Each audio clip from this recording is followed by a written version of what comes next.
Saturday, 3 runaway bears join a strange bike gang. Then I have all the instructions. I'll just go send the release form. We can get out of here. Yeah, wait. Slow down. I still have a little paperwork to do on them. I thought you said that was all finished. Well, how can I write with you twisting my arm? Besides, you already talked me into letting her go home a couple of days early. Bob, I can't tell her here. She should be at home. I agree with that completely. This wasn't the best environment for Liza to be exposed to. I must suppose you have a prescription for courage. No, but I can give you some good advice. I wish you would. I've been at this a long time, Travis. There is no easy way to break bad news. I still don't have all the words straight in my mind. Tell her exactly what I told you. Just come out and say you can't have any children? It's going to be tough no matter how you say it, Travis. But there's a much better chance of her accepting it if you're straightforward with her. That's hard, Bob. Now, you've got to think of Liza. The slightest hesitation on your part, any wavering at all, could be interpreted in 1,000 different ways by someone who didn't understand completely. I see what you mean. Believe me, nothing can ease the initial shock. My best advice to you is to be honest. There's no other way.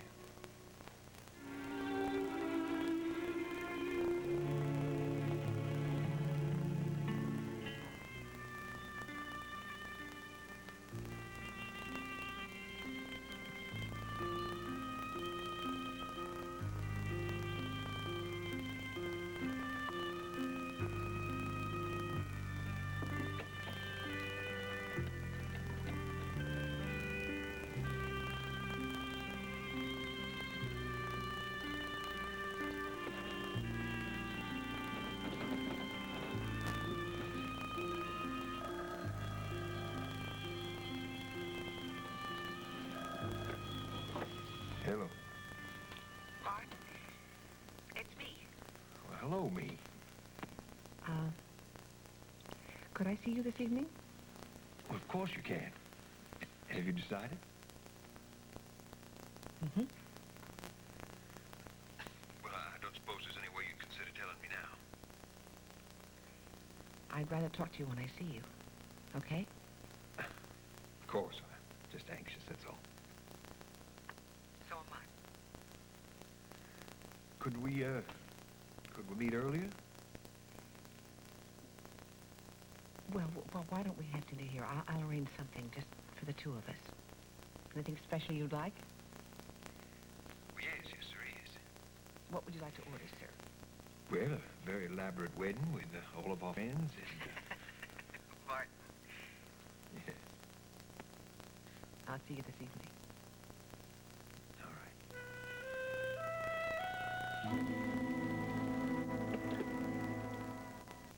Wendy, darling, do you think we could talk about one or two other things besides Lisa and Tal? How's your grandmother? Oh, Rainy's fine. She's helping me with the sweater. Mom, how tall would you say Lee is? Is he about 6 feet? Honey, I don't know. You know, tall men are so inspiring. Wendy. What's that? Oh, it's the noise on the telephone. Everything is breaking down. Well, you're going to fix it, aren't you? I mean, what if Lee calls and he can't get through? When's he going to call? Well, he didn't say when. But I know he will. Honey, I know you're awfully grateful to Lee. Mom, I'm grateful. I know I'm grateful. I owe him everything. Well, darling, but don't you think you're being just a little too dramatic about it? I don't expect you to understand. I'm afraid I understand too well, dear. Oh, that telephone is driving me crazy. Look, darling, we'll talk about this when you come home, all right? Mom, if Lee calls, will you give him the number here? Thank you. I love you. Bye-bye. Oh, Wendy!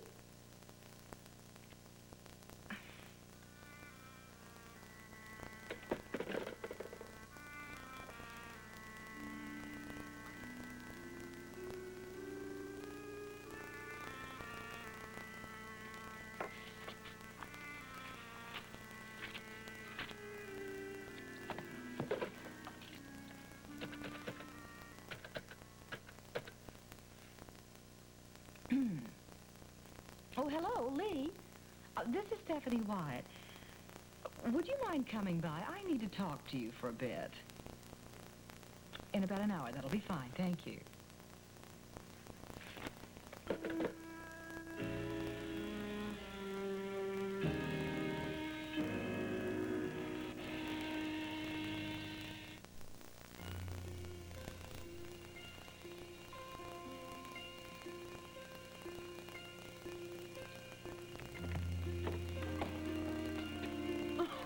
Well, look at you. Oh. What's the matter? They don't make you wear nightgowns in this place anymore? Oh, no, I was just waiting for Travis. He's checking me out of this place, and I am going home. Oh, really? Yes. Oh, Liza, that's just wonderful. I was afraid I would spend a few more days here at least. Well, I think my husband misses me, so he pulled a few strings to get me out of here.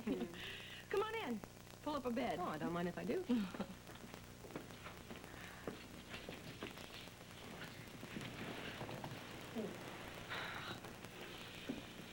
So, are you over it? Are you? Yes and no. Me too. It was horrible, wasn't it? I wake up sometimes in the middle of the night and I think I see him standing there. Liza, I never thought I would do anything in a situation like that but freeze up. But you know what we did? Single-handedly, 2 women scared out of their minds saved their skins against a man with a great big gun and 30 years experience using it. I guess he won't forget us for a long time. Then you haven't heard. Heard what? McKay committed suicide. Oh, Kathy, no. Yeah, in his cell. I guess everything finally caught up with him.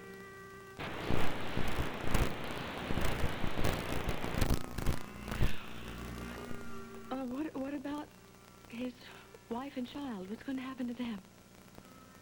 I know that they're feeling a lot of pain now. No matter what Lieutenant McKay did, he was a devoted family man. Almost fanatically devoted.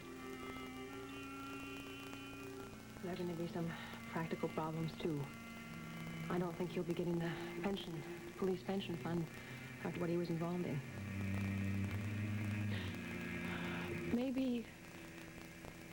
Maybe Rusty and I can do something to help out.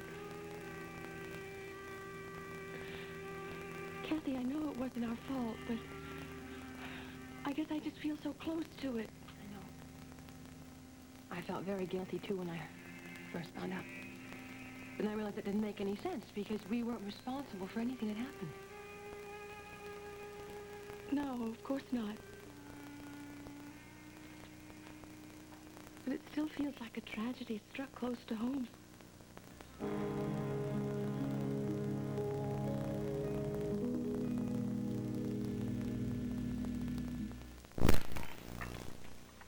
I'm sure you can understand. I just didn't want it to get out of hand. It's that serious, huh? Well, as serious as it can be for a 16-year-old girl, yes. All she talks about is Lee this, Lee that. Well, that's sweet, but... I know it's sweet, but I don't want her to get hurt. Well, how about I just have a little talk with her? Well, I was thinking about that, but I wonder if it might do more harm. She knows about Sonny, doesn't she? Yes, she does. But she's 16. Lee, at 16, anything is possible. Well, why don't I just have a little talk with her, and I'll tell her how much I love Sonny. Well, that might help. I don't know. You know, at her age, I hate to say this, but unrequited love can be romantic. Excuse me, will you? Yeah.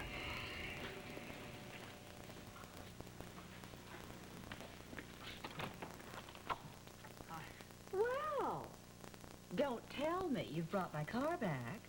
Good as new. Well, aren't you full of surprises? There's nothing to it, ma'am. Oh, Lee, I've met the most wonderful mechanic if you ever need one.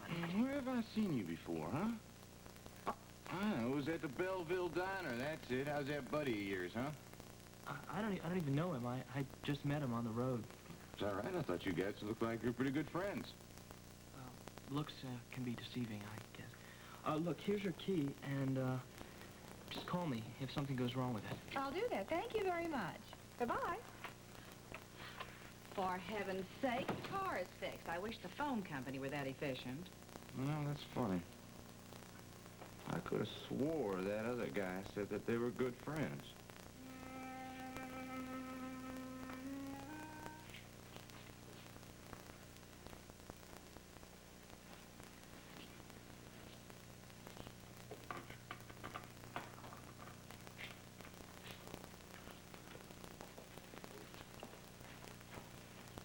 Is there something wrong with Mrs. Wyatt's telephone? Oh, it's just routine. What's that? It's used to test the line. Oh, and you can listen in with that? Sure. Very simple. You just hook this up right here like that, and you hook this one up to the main cable like that. No listening in. When you do that, can she hear that you're on the line? Not unless you keep talking.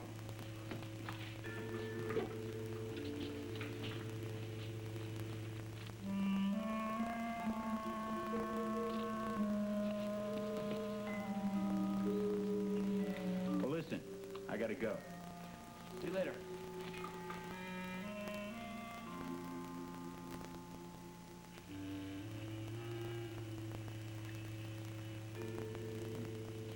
Somebody must be looking out for me.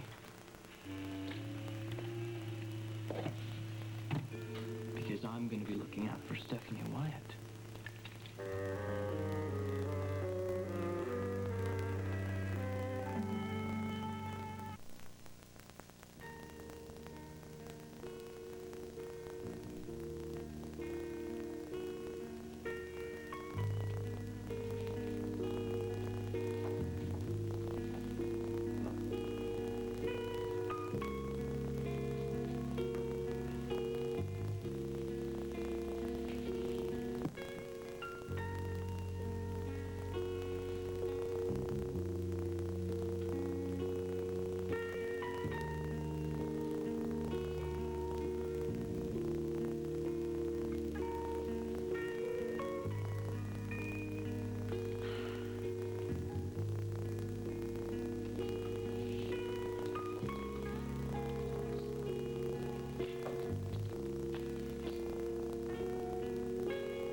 You have said enough. Well, if you count them all very carefully, you'll find there's one for every hour you kept me waiting. I even put these in a vase. I figured you'd be out by now. Yes, I am. Oh, they are beautiful. Oh, thank you. There's only one place left to put them. Listen, I'm sorry I'm late. As a matter of absolute fact, you're 10 minutes early. I am? Uh-huh. Would you like a drink? I'd love one.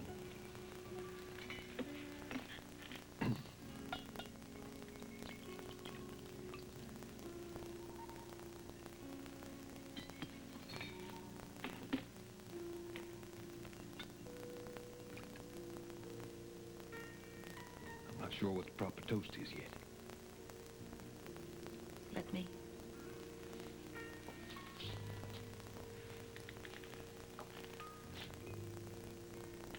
Are you returning this to me, Joanne? I think the proper procedure is fourth finger left hand.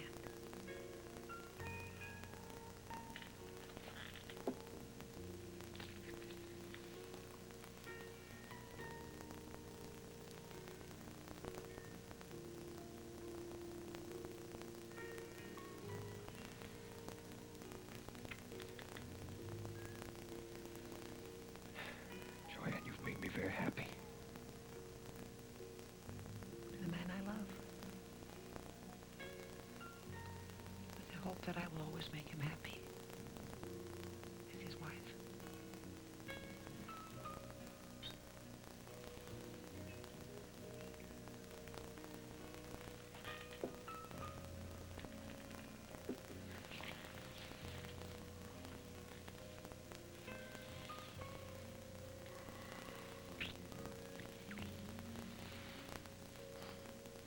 When did you decide? The minute you asked me. Well, then why didn't you tell me then? Well, because it's a very big step. There were so many things to consider. I needed time to think. And can you tell me what you were thinking about? I want to tell you everything. I love you, Martin. And you make me feel so wonderful. Loved and needed and alive. It's the time. The timing is so right. Yes, well, I don't think I could have waited much longer.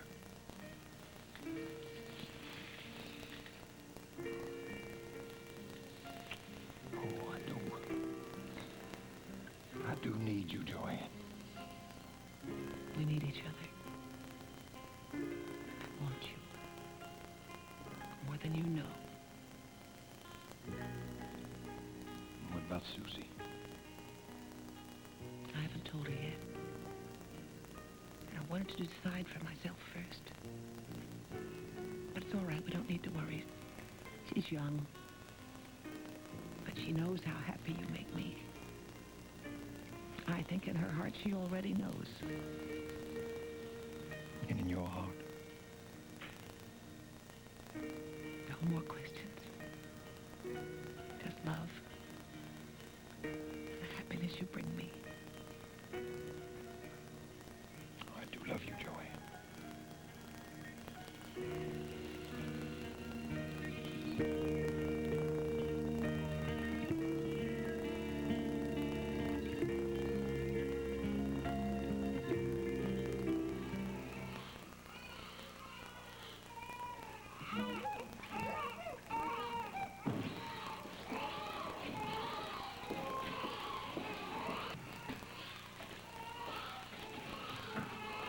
Sweetheart, I think we have to crawl out at the main desk. No, it's all been taken care of. Just have to get you into the car. Oh. Well, in that case, I'm going to take one last look at the nursery. Sweetheart, the car's in a no parking zone. All right. It'll only be a minute.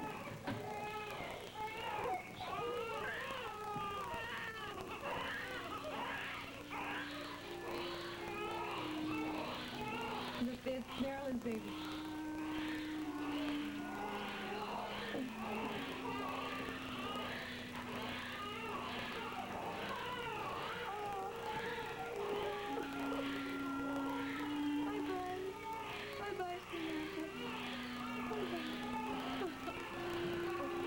There she is.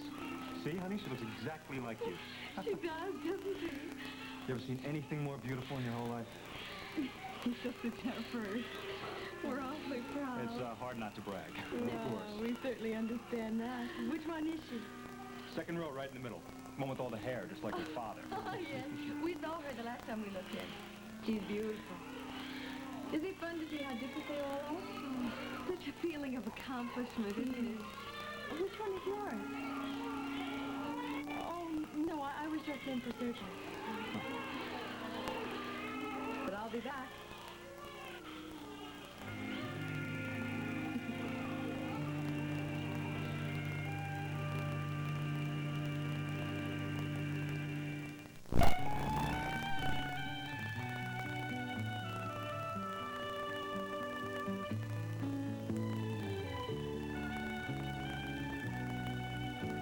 This is Dwight Reist inviting you to join us on Monday for Search for Tomorrow.